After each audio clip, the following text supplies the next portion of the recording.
Hello everyone, class 11th, how are you? I hope you all will be fine guys. So this is your second video where we have going to discuss on the meiosis process, that is nothing but the type of the cell division or kind of the cell division, and what actually the meiosis and how many phases are there and how it's take place.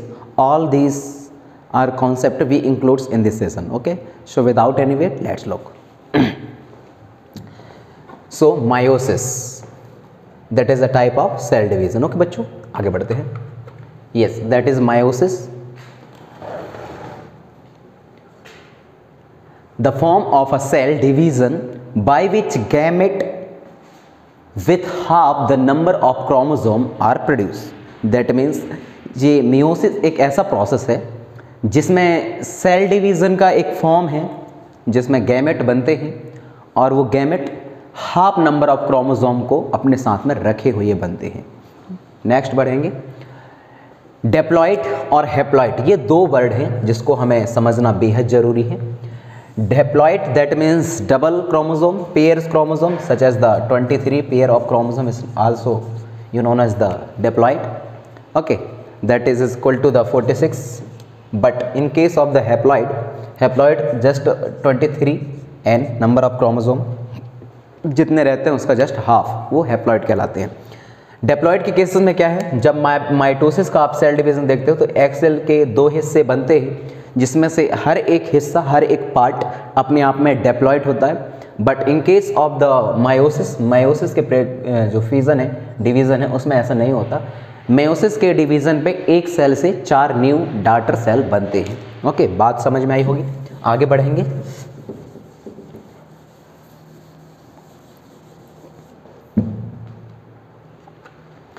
Meiosis is a sexual reproduction. Meiosis को यदि हम देखें तो इसको हम as a sexual reproduction भी बोल सकते हैं. और यदि सेक्सुअल रिप्रोडक्शन बोल सकते हैं तो मेयोसिस को समझते टाइम बहुत सारे जगह ऐसे आएंगे जहां आपको सेक्सुअल जो मैकेनिज्म है उसको समझना जरूरी हो जाएगा. नेक्स्ट बढ़ेंगे. 2 सेल डिवीज़न, 2 डिवीज़न होते हैं मेयोसिस में, जिसको मेयोसिस फर्स्ट बोला जाता है. इसमें आधा काम हो जाता है और आधा काम मेयोसिस सेकेंड में कंप्लीट होता है. ओके, आगे बढ़ेंगे.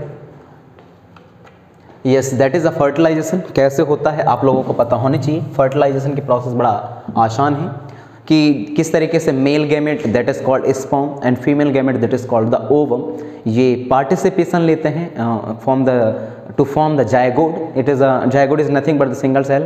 Okay, so fertilization is what? Next देखिए, the fusion of a sperm and egg to form a zygote. मतलब स्पर्म और एग के बीच का जो फ्यूजन है उसी को अपन लोग क्या बोलते हैं बच्चों, उसी को अपन लोग क्या बोलेंगे, दैट इज़ अ जाइगोट. और फ्यूजन स्पर्म और एग के बीच में जो फ्यूजन होते हैं उसको अपन लोग फर्टिलाइजेशन बोलेंगे. और इसमें एड अ प्रोडक्ट आपको जाइगोट देखने को मिलता है. नेक्स्ट क्या है, zygote is a fertilised egg. मतलब जाइगोट आफ्टर फर्टिलाइजेशन बनने वाला सेल है. आफ्टर फर्टिलाइजेशन बनने वाला सेल जो सिंगल सेल रहता है उसको हम बोलते हैं जाइगोट. नेक्स्ट देखेंगे, दैट इज़ अ एग जो कि आपको फीमेल बॉडी में थ्रू द ओवरी जो प्रोड्यूस होती हैं फीमेल बॉडी में, वहाँ से आपको देखने को मिल जाती हैं. ये फीमेल बॉडी के अंदर होती है ओवम और एग. तो जब कभी भी जो स्पर्म है इसके कांटेक्ट में आता है तो फ्यूजन होती है, फर्टिलाइजेशन होता है और फर्टिलाइजेशन के थ्रू जो है चीज़ें नई चीज़ सेल बनते हैं. जैसे कि जाइगोट का फॉर्मेशन देखिए किस तरीके से एक स्पर्म आता है और इसको जाकर के अटैक कर देता है. देखा आपने? ओके, अच्छे से देखिए, ये आया और ये इसके साथ में अटैक, ये आया, ये इसके साथ में अटैक, ये आया, इसके साथ में अटैक. ओके, तो दोनों जगह यदि यहाँ आपको पता है ह्यूमन बीइंग में कितने 23 पेयर ऑफ क्रोमोसोम होते हैं, जो टोटल यदि हम देखें तो 46 नंबर ऑफ क्रोमोसोम प्रेजेंट रहते हैं. तो इसमें क्या है, आपके हाफ नंबर ऑफ क्रोमोसोम आपके ovum that means female body से लिए जाते हैं और half number of chromosome that means sperm जो रहते हैं वो 23 हाफ नंबर ऑफ क्रोमोसोम आपके male category that means male gamete से लिए जाते हैं और दोनों आकर के आपस में फ्यूज करते हैं, जिसको हम फर्टिलाइजेशन बोलते हैं. नेक्स्ट क्या है, जब ये फर्टिलाइजेशन करेंगे तो सिंपल सा मतलब है कि 23 इसका और 23 इसका और एन और एन दोनों आपस मिल जाएंगे तो 2n हो जाएगा. जब 2n हो जाएगा तो 23 टू 46 नंबर ऑफ क्रोमोसोम बन जाते हैं, जिसका जो जाइगोट है तो जाइगोट में आपका 26 नंबर ऑफ क्रोमोसोम क्या रहते हैं, प्रेजेंट रहते हैं. ओके, मतलब नए बनने वाले बेबी के जो सेल में 46 not 26 46 number of chromosome present रहते हैं. इसको मिटाएंगे और आगे चीज़ें हम बात करेंगे। तो फर्टिलाइजेशन की प्रोसेस आपको समझ में आई, बड़ा आसान था। नेक्स्ट देखेंगे मियोसिस। मियोसिस क्या है? मियोसिस के बारे में ही हम अपन लोग इस चैप्टर में डिस्कशन करेंगे ज़्यादातर टाइम। ओके, देखते हैं मियोसिस क्या है। That is a sex cell divide to produce a gamete, sperm और एग। जो सेक्स सेल होते हैं वह डिवाइड होते हैं और क्या प्रोड्यूस करते हैं? गैमेट प्रोड्यूस करते हैं, जिसको आप मेल गैमेट और फीमेल गैमेट बोल सकते हो। In case of the male the sperm are produce, so sperm is a sex cell. Okay, in case of the female egg are produce and egg are the female sperm sex cell. Okay, आगे बढ़ेंगे। Yes, gamete have half the number of chromosome. जो gamete रहते हैं that means sex cell जो रहते हैं, जैसे कि स्पर्म और ओवम की बात करें तो इनमें half number of chromosome present रहते हैं। जैसे कि हमने प्रीवियस वाले जो वो था सेशन था, इसमें देखा, देखिए जो ओवम है ये एक तरीके का सेक्स सेल है ओवम, इसमें half number of chromosome present है, इसी वजह से इसका नंबर 23 है। और इसमें स्पर्म के केसेस में स्पर्म भी क्या है? सेक्स सेल है, और इसी वजह से इसमें नंबर ऑफ क्रोमोसोम इसमें भी हाफ है। यही बात हमें यहाँ पता करनी थी, या जो मैंने बताया वही है। ओके, नेक्स्ट बढ़ेंगे। Once only in a gonad testis और ओवरी अकर्स। देखिए, तो ये जो प्रोसेस है वो कहाँ होता है? मतलब दैट मीन्स स्पर्म का बनना और ओवम का बनना, तो ये गोनाड्स में होने वाली प्रोसेस है। गोनाड्स में आप लोग दो चीज़ों को शामिल करते हैं बच्चों, दैट इज़ अ टेस्टिस और that is a ovary. Okay, तो in the case of male जब स्पर्म बनता है तो वो आपके टेस्टिस में बनता है, और ये हमारे बॉडी से बाहर मतलब झूलता हुआ हिस्सा पाया जाता है टेस्टिस का। और इसलिए क्योंकि जो स्पर्म का बनने के प्रोसेस है उसको लो टेम्परेचर चाहिए, और जो हमारे बॉडी का टेम्परेचर आपको पता 37 डिग्री सेल्सियस होता है, और ऐसे केसेस में स्पर्म बनना थोड़ा सा मुश्किल हो जाता है। इसी वजह से थोड़ा सा बॉडी आउटसाइड इसके बारे में, टेस्टिस के बारे में बताया गया, और टेस्टिस रहता है थोड़ा body outside. Okay, not totally outside, but like a structure. Okay, structure is looking like outside. तो उसका जो टेम्परेचर है स्पर्म बनाने के लिए लो टेम्परेचर की जरूरत होती है, इसी वजह से थोड़ा सा वो बाहर रहता है। ओवरी के केसेस में क्या है? ओवरी जो है फीमेल ओवरी, दैट मीन्स मैं मेल कैटेगरी में उसकी बात कर रहा था, दैट इज अ टेस्टिस जहाँ स्पर्म बनते हैं।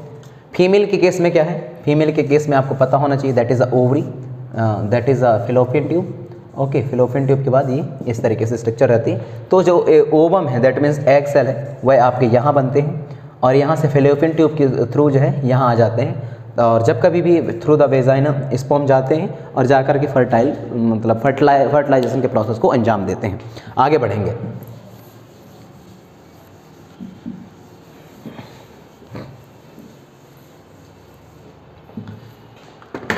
यस, मेल में स्पर्म बनने की जो प्रोसेस है उसको हम स्पर्मेटोजेनेसिस बोलते हैं, और फीमेल में जो ओवम या एग बनने के प्रोसेस उसको हम ओजेनेसिस बोलते हैं। इन दोनों वर्ड में आपको दिक्कत नहीं जानी चाहिए। आगे बढ़ेंगे। Okay, meiosis is the similar to the mitosis with some chromosome different. Okay, तो जो मियोसिस प्रोसेस है वह सेम टू सेम है माइटोसिस के जैसा, बट नंबर ऑफ क्रोमोसोम का फर्क देखने को मिलता है। आगे बढ़ेंगे, इसको मिटा देते हैं।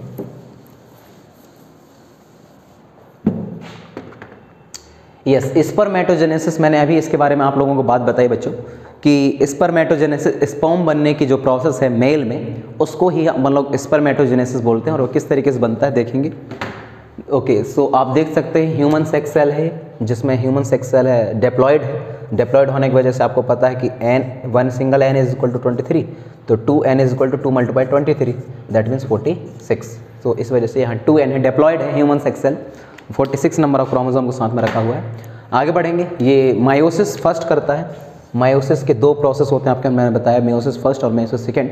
तो मेयोसिस फर्स्ट जैसे टेक प्लेस होती है तो एक सिंगल डिप्लॉयड सेक्स सेल से, ह्यूमन सेक्स सेल से दो न्यू हैप्लॉयड सेक्स सेल बनते हैं, जिसका जो नंबर है वो 23 और 23 होता है। ओके, और यहाँ से फिर आपका मेयोसिस सेकेंड प्रोसेस स्टार्ट होती है, और सेकेंड से दो मतलब पर से इससे भी दो निकल जाएंगे और इससे भी दो निकल जाएंगे, तो टोटल 4 मेयोसिस में प्रोसेस होते हैं, और एक स्पर्म सेल से एक ह्यूमन सेक्स सेल से 4 स्पर्म सेल बन के तैयार होते हैं। ये कुछ इस तरीके से।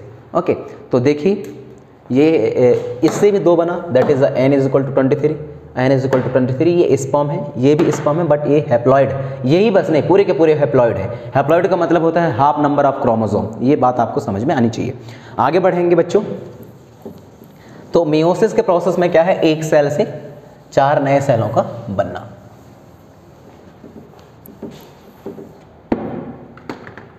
यहां देख सकते हो मेयोसिस, जो माउस टेस्टिस में दिखाया गया, माउस के टेस्टिस में किस तरीके से मेयोसिस के प्रोसेस होती हैं। सिंगल जो सेक्स सेल है उससे डिवाइड होते होते 4 हैप्लॉइड सेल बन के तैयार होते हैं, जो यहाँ आपको दिखाया गया है। इससे ज़्यादा और चीज़ें इसमें नहीं पढ़नी है। आगे बढ़ेंगे, ओके, तो that is a parental cell है। आगे बढ़ेंगे, क्या बोलता है, that is a first cell division, जिसको आप लोग मायोसिस फर्स्ट बोलोगे, मेयोसिस फर्स्ट बोलोगे। ओके, मेयोसिस फर्स्ट में क्या होंगे, एक सेल से 2 नए सेल बनेंगे, जो ओके ये बन के तैयार है। अब 2 सेलों से फिर से 2 सेल थोड़ा सा साइज़ में थोड़ा सा बढ़ेंगे और साइज़ में बढ़ेंगे, और इससे ऐसा लगेगा कि 4 सेल यहाँ से बनने लगे हैं। ओके, तो एक्चुअली होता भी है, मेयोसिस वाले प्रोसेस में 4 सेल बनते हैं एक सिंगल पेरेंटल सेल से। Okay, that is second meiosis यहाँ होगा आपका, जिसकी वजह से जो 2 सेल से 4 सेल बनेंगे, और लास्ट वन में क्या है, दैट इज़ अ 4 गैमेट बन के तैयार हो जाते हैं। ओके, तो ये वाले डायग्राम में भी आपको दिक्कत नहीं जानी चाहिए। आगे बढ़ेंगे, मिटा के दें इसको। नेक्स्ट क्या है, yes, interface first. What is the meaning of interface first, देखेंगे इंटरफेस फर्स्ट क्या है। आप लोग जानते हो बच्चों, सेल डिवीजन के लिए आपको S phase, G1 phase, S phase, G2 phase और लास्ट होता है इंटरफेस, इनसे गुजरना पड़ता है, तभी सेल डिवीजन के जो सारे फेजेस हैं वह कंप्लीट होते हैं और एक नया सेल बन पाता है। ओके, देखते हैं इंटरफेज में क्या है। Similar to the mitosis interphase, जिस तरीके से माइटोसिस में होता है उसी तरीके के सिमिलर है ये भी। आगे बढ़ेंगे, that is a chromosomal duplicate करते हैं एस फेज में, ये भी बात सही है। आपको पता होना चाहिए कि G1 फेज में जो है सेल ग्रोथ करते हैं, अपने आप को वैसे डिज़ाइन कर पाते हैं ताकि वह नए सेल को डेवलपमेंट में अपना जो वाइटल रोल है वह प्ले कर सकें। तो वही है यहाँ भी कि ये माइटोसिस की तरह भी जो है ये इंटरफेस होता है इसमें, बट क्रोमोसोम यहाँ क्या है, डुप्लीकेट होते हैं, डबल होने लगते हैं। ओके, आगे क्या है, each duplicate chromosome consist of 2 identical sister chromatids attach to the centromere. Okay, तो यहाँ बात आपको समझ में आनी चाहिए कि इंटरफेस में जब क्रोमोसोम की बात करते हैं तो क्रोमोसोम रिप्लिकेट होते हैं, और रिप्लिकेट होने के बाद क्या है प्रोसेस बच्चों, एस फेज में ये होता है, क्योंकि G1 फेज में तो सेल ग्रोथ होता है। तो जितने भी यहाँ से सपोज में मान लीजिए 2 इस तरीके से क्रोमोसोम डुप्लीकेट हुए, और ईच डुप्लीकेट क्रोमोसोम कंसिस्ट, मतलब हर एक डुप्लीकेट क्रोमोसोम जो है अपने साथ में 2 आइडेंटिकल सिस्टर क्रोमाइड्स को रखता है। आइडेंटिकल सिस्टर क्रोमाइड्स को मतलब मैं अभी जस्ट नेक्स्ट वाले स्लाइड में बताने वाला हूँ कैसा होता है, और दोनों सेंट्रोमियर में आकर के जुड़े रहते हैं। ओके, तो वो कुछ इस तरीके से रहते हैं। तो आपको देखना पड़ेगा कि क्रोमोसोम का स्ट्रक्चर क्या है, कुछ इस तरीके का है। तो जहाँ पास ये सिस्टर क्रोमाइड्स आकर के ऐड होते हैं इसको बोला जाता है सेंट्रोमियर। Centromere, okay, centromere. और आइडेंटिकल सिस्टर क्रोमाइड्स, वो एक ये हो जाएगा, एक ये हो जाएगा, 2 हो गए। चलिए आगे बढ़ेंगे। हाँ, थोड़े से बात आपको और समझ में आनी चाहिए। जितने भी एनिमल सेल है उन सब के अंदर न्यूक्लियस होता है, न्यूक्लियस के अंदर आपका क्रोमोसोम होते हैं। क्रोमोसोम को जूम करके देखा जाए तो आपको डीएनए देखने को मिलते हैं, और डीएनए के अंदर जो है आपको जीन देखने को मिलते हैं, जो रिस्पॉन्सिबल होते हैं इंफॉर्मेशन को, कैरेक्टर को जनरेशन बाय जनरेशन ट्रांसफ़र करने के लिए। ओके, इसी जब ये बात आपको समझ में आ जाएगी तभी आप आगे की प्रोसेस को समझ पाओगे। आगे बढ़ेंगे, सेंट्रियोल पेयर आल्सो रिप्लिकेट, जो सेंट्रोल पेयर होता है वह भी डबल होने लगता है, रिप्लिकेट होने लगता है। क्या क्या है ये प्रोसेस, देखेंगे तो खुद समझ में आएगा। आगे बढ़ेंगे, yes, that is the interface. Interface की प्रोसेस अभी खत्म नहीं हुई है, ये तो एक स्लाइड में नहीं आ रहा था, इस वजह से दूसरे स्लाइड में है। यस, ये आप देख सकते हो बच्चों, nucleus and the nucleolus visual. Okay, interface में जो न्यूक्लियस है, सेल के अंदर की जो स्ट्रक्चर है वह आपको विजुअल होने लगती है, दिखने लगती है, और न्यूक्लियोलस मतलब न्यूक्लियोलस वाला हिस्सा भी दिखने लगता है। तो ये वाला हिस्सा तो आपका कहला जाएगा nucleus. No no no, that is a cell membrane. क्या है, सेल मेम्ब्रेन है, ये सेल मेम्ब्रेन है, ये पहले से लिखा गया है। सेल मेम्ब्रेन, सेल के सबसे ऊपर वाला हिस्सा को सेल मेम्ब्रेन बोला जाता है, और सेल मेम्ब्रेन ये डिसाइड करता है कि कौन सी चीज़ को सेल के अंदर आने देनी है और कौन से चीज़ों को सेल के अंदर आने नहीं देना है। दैट मीन्स ये एक तरीके का सेल का गार्ड है जो ये डिसाइड करता है कि किसको मैं सेल के अंदर आने की एंट्री दूं, परमिशन दूं और किसको ना दूं। ओके, तो इसमें दिक्कत नहीं जानी चाहिए। दैट मीन्स जो सेकेंड वन है ये क्रोमेटिन, ये आपके न्यूक्लियस के अंदर वाला हिस्सा जिसको क्रोमेटिन बोला जाता है। आगे बढ़ेंगे, that is a nuclear membrane, nucleus के बाहर वाला हिस्सा जो न्यूक्लियस को कवर करके रखता है उसको हम न्यूक्लियर मेम्ब्रेन बोलते हैं। और लास्ट में दैट इज़ अ न्यूक्लियोलस या न्यूक्लियस। ओके, आगे बढ़ेंगे।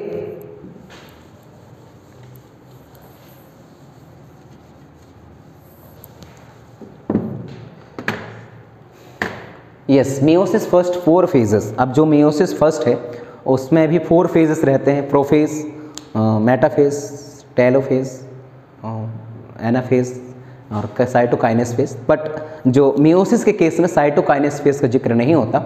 एक्चुअली यहाँ 2 होने हैं, मायोसिस फर्स्ट और मियोसिस सेकेंड। तो मियोसिस फर्स्ट में भी 4 फेज आपको देखने को मिलेंगे और मियोसिस सेकेंड में भी आपको 4 फेज देखने को मिलेंगे। तो मियोसिस फर्स्ट है 4 फेजेस, किस तरीके से देखिए, that is called the cell division that reduce the chromosome number by 1/2। देखो, तो सेल डिवीजन के टाइम पे मियोसिस के केस में जो क्रोमोसोम नंबर रहते हैं, जैसे सपोज ह्यूमन का बोल लो तो दैट इज़ 46, तो वो क्या हो जाता है, रिड्यूस हो जाता है, कम हो जाते हैं। और कितना हो जाता है, 1/2, मतलब इसका 2 से डिवाइड कर दो कितना बचेगा, एक्चुअली 23। तो इतना बच पाते हैं 23। आगे बढ़ेंगे, 4 फेजेस कौन कौन से हैं, that is called prophase. Prophase first है, इंटरफेज का हिस्सा है। Second one is the metaphase, third one it is the metaphase, anaphase, telophase. Okay, तो ये 4 फेजेस हैं, सबके साथ में 1 लिखा हुआ है। इसका मतलब ये हुआ कि ये मियोसिस फर्स्ट में होने वाला फेजेस है, मियोसिस फर्स्ट में होने वाला फेजेस है। आगे बढ़ेंगे, बात करेंगे प्रोफेज फर्स्ट की। मियोसिस फर्स्ट का सबसे फर्स्ट फेज है प्रोफेज जिसको बोला जाता है। इसमें होता क्या है इसको देखेंगे और किसके लिए रिस्पॉन्सिबल है। Yes, longest and most complex phase होता है, मतलब पूरा सेल डिवीज़न का, मियोसिस का पूरा सेल डिवीज़न का सबसे लंबा फेज है। करीब करीब 90% टाइम जो लगता है वो है आपका प्रोफेज वाले हिस्से में लगता है सबसे लंबा टाइम। आगे बढ़ेंगे, क्रोमोसोम कंडेंस हो जाते हैं, क्रोमोसोम आपस में कंडेंस, दैट मीन्स डेंस, बहुत ज़्यादा पास में हो जाते हैं। सिनॉप्सिस, यहाँ 2 वर्ड आपके नए आए हैं, that is called synapsis and that is a tetrads. क्या मतलब है, synapsis occurs homologous chromosome come together, मतलब जो एक जैसे दिखने वाले क्रोमोसोम हैं वह पास आते हैं और क्या फॉर्म करते हैं बच्चों, टेट्रेट जो क्या करते हैं, फॉर्म करते हैं। दैट मीन्स सिनॉप्सिस एक प्रोसेस है जिसमें 2 एक जैसे होमोलोगस कैरेक्टर के फंक्शनल के बेसिस पर, स्ट्रक्चर के बेसिस पर जो एक जैसे होते हैं उनको होमोलोगस क्रोमोसोम को बोला जाता है, जो एक जैसे फंक्शन करते हैं, एक जैसे कैरेक्टर रखते हो। ओके, तो पास आते हैं और आपस में जुड़ जाते हैं और एक तरीके के ट्रेट्स का फॉर्मेशन करते हैं। ट्रेट्स क्या है आगे देखोगे आप, ट्रेट्स इज अ 2 क्रोमोसोम और 4 क्रोमाइड्स, मतलब ट्रेट्स कुछ नहीं है, बस 2 क्रोमोसोम है जिसमें 4 क्रोमाइड्स रहते हैं। तो हम इसको ऐसे बोल देंगे, that is the first chromosome, that is the second chromosome. तो दो क्रोमोसोम हैं जिसमें 4 क्रोमाइड्स हैं, बात सही है। एक क्रोमाइड्स ये 1 2 3, दैट इज अ 4। तो 4 क्रोमाइड्स हैं बच्चों, सिस्टर एंड नॉन सिस्टर क्रोमाइड्स, जिसको सिस्टर और नॉन सिस्टर क्रोमाइड्स बोलते हैं। आगे बढ़ेंगे, प्रोफेज में ही हम बात करेंगे सिनॉप्सिस की। यस, ये आप देख सकते हो, बहुत अच्छे तरीके से आपको दिखाया गया है कि जो सेम, मतलब ये 2 क्रोमोसोम, एक क्रोमोसोम आपका ये और दूसरा क्रोमोसोम ये। मैंने अभी सिनॉप्सिस में क्या बताया कि 2 क्रोमोसोम जो रहते हैं, मतलब होमोलोगस क्रोमोसोम जिनके स्ट्रक्चर और जिनके फंक्शन एक जैसे होते हों, वो पास आते हैं और ट्रेट्स का फॉर्मेशन करते हैं। तो समझ में आया है कि एक क्रोमोसोम ये है, एक क्रोमोसोम ये है, दोनों पास में आते हैं और यहाँ ट्रेट्स का फॉर्मेशन करते हैं। ट्रेट्स के बारे में भी बताया, ट्रेट्स क्या है, कोई ज़्यादा हार्ड वर्ड नहीं है ट्रेट्स वाला। वो जब 2 सिनॉप्सिस वाला जो प्रोसेस कंप्लीट होता है और उससे जो बनने वाले पेयर्स रहते हैं क्रोमोसोम की, उसी को ट्रेट्स बोला जाता है। ये देख लीजिए आप, आ जाएगा इसमें, that is a homologous chromosome, ये और ये होमोलोगस क्रोमोसोम है। और ये आपका कहला जाएगा आपका सिस्टर क्रोमाइड्स, वो भी सिस्टर क्रोमाइड्स, और ये कहला जाएगा आपका कौन सा, ट्रेट्स। तो वही तो मैंने बोला कि 2 अलग अलग जब क्रोमोसोम, जिनको होमोलोगस क्रोमोसोम जब पास आते हैं, मिक्स होते हैं तो ट्रेट्स बनाते हैं, और पास आने के साथ मिक्सिंग होने की जो प्रोसेस है वह आपका सिनॉप्सिस कहलाता है। आगे बढ़ेंगे, that is a homologous chromosome क्या होते हैं, बात तो सिंपल से समझ में आ गई है कि जिनके फंक्शन और स्ट्रक्चर एक जैसे होते हैं, फिर भी देख लेते हैं क्या है। Okay, pair of the chromosome maternal and paternal that are similar in shape and size. बात तो समझ में आ गई कि होमोलोगस क्रोमोसोम का मतलब होता है कि दो क्रोमोसोम होंगे, पेयर्स में होंगे, जिसमें से एक क्रोमोसोम जो है आपकी माता से लिया जाएगा, दैट मीन्स एक क्रोमोसोम के लिए मम्मी रिस्पॉन्सिबल रहेगी और दूसरे क्रोमोसोम के लिए आपके फादर रिस्पॉन्सिबल रहेंगे। ओके, तो वही बात यहाँ बोली गई है कि जब कभी भी होमोलोगस क्रोमोसोम की बात करें तो पेयर ऑफ द क्रोमोसोम है, दो क्रोमोसोम रहेंगे, एक ये हो गया, एक ये हो गया, और एक क्रोमोसोम से आपके मदर से लिए जाएंगे जिसको हम क्या बोलेंगे, मैटरनल क्रोमोसोम बोलेंगे, और एक क्रोमोसोम आपके पेरेंट दैट मीन्स फादर से लिए जाएंगे और इसको हम पैटर्नल क्रोमोसोम बोलते हैं। आगे बढ़ेंगे, क्या सही है ये? बिल्कुल। होमोलोगस पेयर में जो ट्रेट्स रहते हैं, बात वही है कि जब वो दोनों आपस में ऐड हो गए तो उसको ट्रेट्स बोला जाता है, पिछले वाले में देखा है। तो ये कैरी करते हैं, कैरी मतलब ले जाते हैं किनको, जीनों को, किसके लिए, controlling the same inherent traits. मतलब कि समझ लीजिए कि आसान सा है, थोड़ा सा वर्ड में आपको समझाऊंगा। एक्स और एक्स आपके फीमेल कैटेगरी में पाई जाती है, क्रोमोसोम है लास्ट वन का नंबर, और एक्स वाई आपके मेल कैटेगरी में पाए जाते हैं। तो यहाँ से यदि एक्स क्रोमोसोम लिए जाते हैं for the gender deciding of the new gender baby, okay, gender of the new baby, और यहाँ से वाई लिए जाते हैं, तो दोनों यदि फ्यूजन करते हैं तो 50% चांसेस रहते हैं कि आने वाला जो बच्चा है वह मेल कैटेगरी का हो। ओके, तो एक्चुअली जो करेक्टर है, एक्चुअली जो इंफॉर्मेशन है, जैसे हमारा बालों का आना, मतलब हमारे हेयर स्टाइल हमारे मम्मी पापा के जैसा होना, हमारे बोलने की ढंग, हमारे पर्सनालिटी, ओके, तो इनके लिए हमारे जो पेरेंट्स हैं वो रिस्पॉन्सिबल रहते हैं। वो कैसे रिस्पॉन्सिबल रहते हैं? तो बात यही है कि होमोलोगस पेयर्स में जो जीन कैरी किए जाते हैं, अभी मैंने बताया कि डीएनए के अंदर जीन होते हैं, तो जीन एक्चुअली इंफॉर्मेशन को ट्रांसफर करते हैं वन जनरेशन टू अनदर। तो ये बात यही है, इनहेरिटेंस को अपने साथ में लेकर के आते हैं। मिटा देते हैं इसको बच्चों।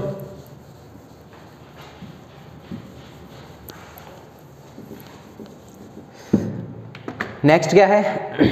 Each locus position of a gene is in the same position on a homologous. Okay, अब समझिए, लोकस का मतलब होता है पोजीशन ऑफ जीन, कि जीन कहाँ पास है।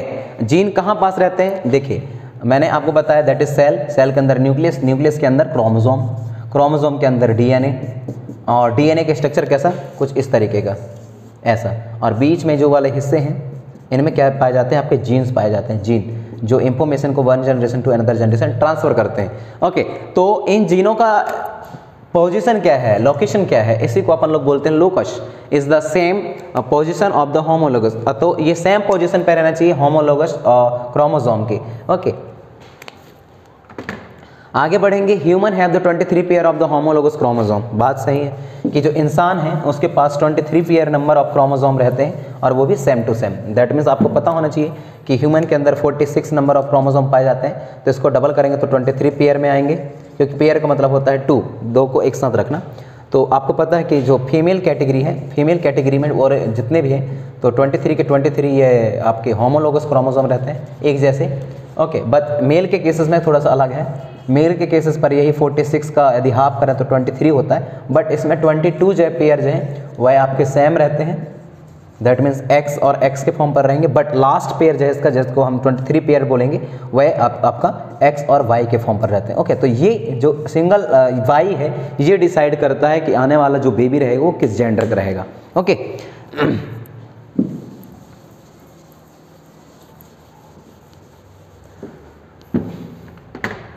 Okay, so 22 pair of chromosome are the autosome. मतलब यदि एक्स एक्स के फॉर्म पर हैं तो 22 pair number of chromosome male category में ऑटोसोम रहते हैं, मतलब एक जैसे दिखने वाले।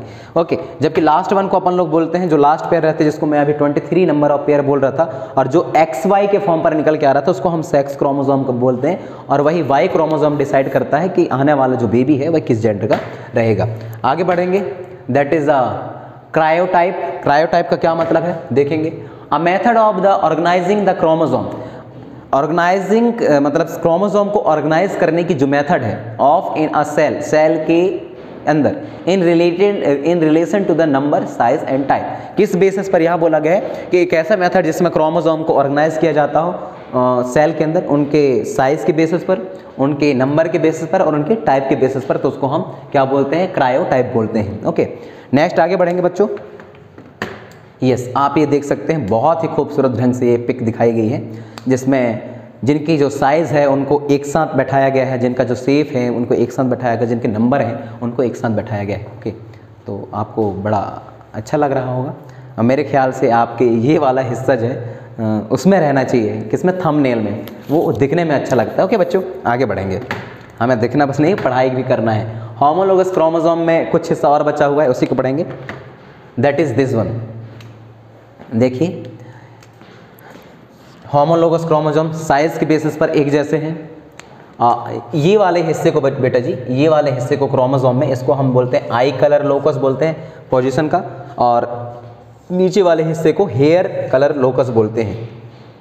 तो इसमें दिक्कत नहीं जानी चाहिए। ओके, क्योंकि इसलिए मैं बोल रहा हूँ, इसको ध्यान में रखना है, क्योंकि अभी इसके नेक्स्ट वाले जो स्लाइड आने वाले हैं तो कुछ हिस्सा इसमें से टूटने वाला है क्रॉसिंग ओवर से, और उसकी जगह पर नए जो करैक्टर हैं वह ऐड होते हैं। तो इसी वजह से इनको आई कलर लोकस को और हेयर कलर लोकस को समझना जरूरी है कि वो किसको और कहाँ पास वाले हिस्से को बोलते हैं, इनके लोकस के बेसिस पर। आगे देखिए, दैट इज़ ये वाला जो आपका क्रोमोसोम है वह आपका पैटर्नल क्रोमोसोम, दैट मीन्स आपके फादर से लिया गया क्रोमोसोम है, और ये वाला क्रोमोसोम है वह मैटरनल क्रोमोसोम है। कैसे ये दोनों आपस में मिलते हैं और क्रॉसिंग ओवर करते हैं, ओके, इसके बारे में नेक्स्ट वाले स्लाइड में दिखाया गया है। ओके, तो यहाँ आप देख सकते हो फर्स्ट से लेकर के ये होमोलोगस क्रोमोसोम की सीरीज दी गई है। फर्स्ट से लेकर के 22 पेयर तक का जो क्रोमोसोम है वह सेम रहते हैं, चाहे मेल हो तो और फीमेल हो तो। आगे बढ़ेंगे। Homologous and autosome are the set in 1 to 22। Okay, और साथ में फर्स्ट से लेकर के 22 तक के जो क्रोमोसोम है जो सेम रहते हैं उनको हम ऑटोसोम भी बोलते हैं। आगे बढ़ेंगे। ओके, तो autosome code for the most of the offspring traits. Offspring traits का ज़्यादातर हिस्सा यही रहता है, ऑटोसोम। यहाँ देखिए, that is 21 ट्राइसोन ड्राइन syndrome. Can you see that the extra 21st chromosome in this person, male or female? Okay, अब यहाँ कुछ चीज़ें दी गई हैं, आपको समझना पड़ेगा किस तरीके से। कैन यू सी, क्या आप देख सकते हैं जो एक्स्ट्रा 21st क्रोमोसोम है उसको कहाँ पास है, एक्स्ट्रा 21st क्रोमोसोम ये जिसमें एक्स्ट्रा है। ओके, बाकी सब जगह सब बढ़िया है। तो एक तरीके के सिंड्रोम की वजह से ऐसा हो जाता है, ट्राइसोम 21st ट्राइसोम सिंड्रोम बोला जाता है, Down syndrome. Okay, in this person male और फीमेल। अब ऐसे केसेस पर वो पर्सन मेल रहेगा कि फीमेल, देखते हैं पड़ेगा। That is this one. जैसे मैंने अभी बताया आपको कि 21st वाला जो एक्स्ट्रा क्रोमोसोम है यहाँ आपका राउंडिंग कर दी गई है। आगे बढ़ेंगे। Okay, in human the sex chromosome are the 23rd set. मैंने अभी थोड़ी देर पहले आपको बताया था कि 22 तो सेम होते हैं, ऑटोसोम होते हैं। जो 23rd वाला होता है वो आपका क्या है, सेक्स क्रोमोसोम है, वह डिसाइड करता है सेक्स को। ओके, सेक्स क्रोमोसोम में क्या है, the sex chromosome code for the sex of the offspring. Okay, दो सेक्स क्रोमोसोम कोड है जो 23 पर नंबर ऑफ पेयर का है, तो वो ये डिसाइड करता है कि जो ऑफस्प्रिंग है, ऑफस्प्रिंग का मतलब होता है न्यू बर्न बेबी, उसका जेंडर किस तरीके से रहेगा। In the offspring has 2XX chromosome, it while be female. यदि ऑफस्प्रिंग के पास XX क्रोमोसोम आते हैं तो ऐसे केसेस पर ऑफस्प्रिंग की जो जेंडर है वह फीमेल रहेगी, और यदि ऑफस्प्रिंग के पास X और Y क्रोमोसोम आते हैं तो उसके पास कौन सा बच्चों, मेल जेंडर डिसाइड की जाती हैं। दैट इज द XX, ये आपका फीमेल बॉडी के अंदर पाए जाने वाला वो है, मैं कई बार समझाते होंगे इसको। X और Y that is a male के अंदर पाया जाने वाला है। तो यहाँ से आप ये वाले क्रोमोसोम उठाओ या ये वाले क्रोमोसोम, दोनों तो एक ही है, दैट मीन्स X ही आएगा। हाँ, यहाँ दो आएंगे, एक X होगा, एक Y होगा। ओके, यदि X और X के बीच में फ्यूजन होता है तो ये फीमेल बनती है, मतलब जो आने वाला बेबी है वह फीमेल होगी, लड़की होगी। और X और Y के बीच में यदि फ्यूजन होता है तो आने वाला बेबी मेल होगा, दैट मीन्स बॉयस होगा। इस तरीके से जेंडर डिसाइड किए जाते हैं। ओके, आगे बढ़ेंगे।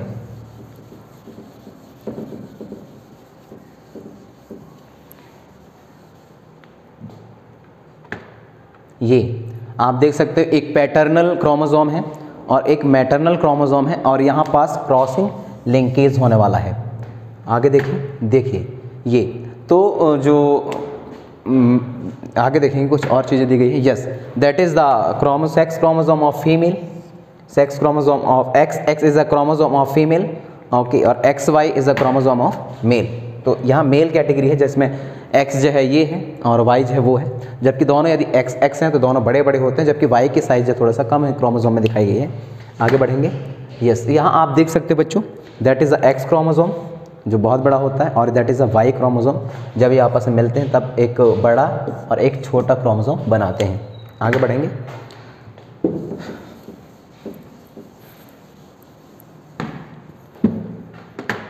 यस, क्रॉसिंग ओवर की बात करेंगे। क्रॉसिंग ओवर है क्या, किस तरीके से काम करता है क्रॉसिंग ओवर, इसके बारे में बात करेंगे, देखते हैं।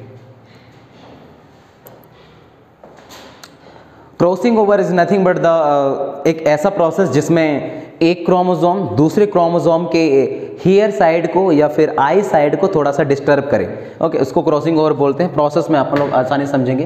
Crossing over is a variation may occur between the non-sister chromates at the chiasma. Okay, chiasmata, इस ये वाला वर्ड जो है काइस्मेटा क्या होता है अभी आप लोग समझेंगे कि क्रॉसिंग ओवर से वेरिएशन आता है। इसी वजह से देखा होगा कि जैसे हम हैं इंसान, ओके, तो हमारे 100% करेक्टर हमारे ना तो पेरेंट्स दैट मीन्स हमारे फादर से 100% करेक्टर नहीं मिलते हमारे पापा से, मेरे पापा से, इसलिए क्योंकि जो वेरिएशन है आने वाले चाइल्ड में तो वो हाफ करेक्टर आपके मम्मी के फॉलो करते हैं और हाफ करेक्टर आपके पापा के। इसी वजह से वेरिएशन में दोनों की इंपॉर्टेंट रोल है वेरिएशन में, किसका, मम्मी का भी और पापा का भी। तो बात यही है। देखते हैं इसमें क्रॉसिंग ओवर एक वेरिएशन है जिससे ये नॉन सिस्टर क्रोमाइट्स के बीच में होता है, जिसको हम एट द काइस्मेटा में होता है। कैसे, ये देखिए, crossing over is a segment of non sister chromatids. Non sister chromites का एक सेगमेंट है, सेगमेंट मतलब टुकड़ा, हिस्सा। Okay, break and re attach the other chromites, मतलब एक क्रोमोसोम से कुछ हिस्सा ब्रेक हो जाता है और दूसरे क्रोमोसोम के साथ में वो हिस्सा जाके जुड़ जाता है, किसमें, क्रॉसिंग ओवर में।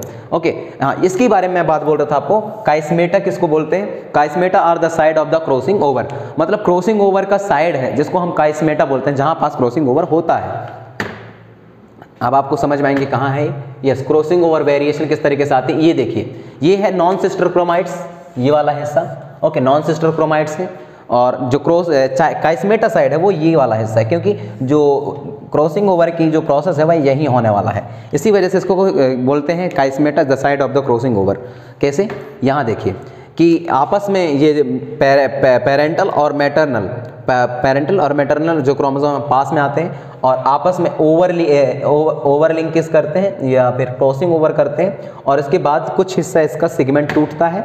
ओके, और टूटने के बाद ये अपने आप को बदल लेते हैं। जैसे यहाँ पास आकर के ये जुड़े, इसको समझ में नहीं आता, और ये वाला हिस्सा, इसके ये वाले क्रोमाइट्स का हिस्सा यहाँ से टूटता है और इसके जगह पर आकर के रेड वाला फिट हो जाता है। इसी वजह से देखना होगा इसका रिजल्ट में, देखिए यहाँ पास से इसका जो टूटा हुआ हिस्सा है वो दूसरे में चला गया और इसके साथ में खुद रेड वाला हिस्सा आकर के ऐड हो गया। ओके, तो कुछ इस तरीके से जो क्रॉसिंग ओवर की प्रोसेस है वह होती है और ट्रेड्स लेके आते हैं। नेक्स्ट क्या है, that is a variation. Okay, next बढ़ेंगे। यहाँ देख सकते हो आप लोग, बड़ा आसानी ढंग से दिखाया गया।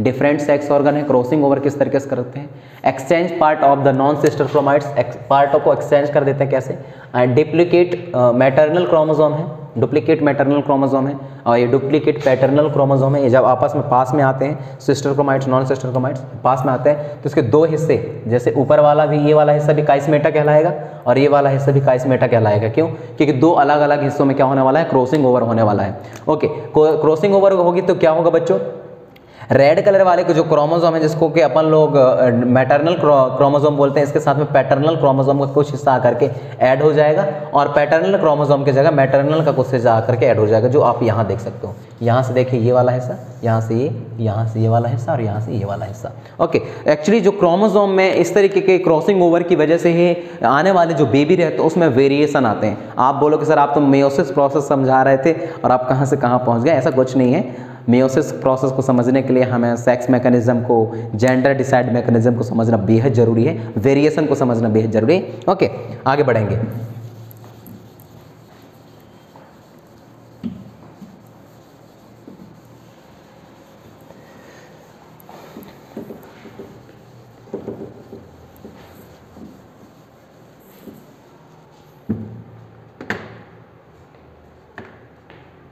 सेक्स क्रोमोसोम के बारे में क्या दिखाई गई है, ये मैटरनल पैरेंटल, हाँ, XX that is a access chromosome female और XY chromosome that is a male, ये तो पढ़ लिया है। यस, प्रोफेस फर्स्ट में क्या है, हाँ यहाँ से अपन लोग जो है बच्चों कल पढ़ेंगे बाकी के बचे हुए हिस्से को, इसको 2 हिस्से में कन्वर्ट करते, थोड़ा लंबा चैप्टर हो जाएगा, इस वजह से मिलते हैं नेक्स्ट क्लासेस में। Thank you so much once again. आप जो है यूट्यूब पे सर्च कर सकते हैं ये वाला वीडियो, आपको आज ही मिल जाएगा। ओके, आज ही ये वाला चैप्टर हिस्सा मिल जाएगा। 1 मिनट, ये आप इंटरनेट पे सर्च कर सकते हो PK25 PNG, और यहाँ से भी आपको वीडियो और नोट्स देखने को मिल जाएंगे ओके ईजिली। ये कुछ इस तरीके से दिखाई देता है, कहीं भी मत चले जाना भाई। और यूट्यूब वीडियो जो है कुछ इस तरीके से चैनल का नाम है, आप देख सकते हो। ओके, मिलते हैं बहुत जल्द, तब तक खुश रहिए, सलामत रहिए। Thank you so much guys, thank you.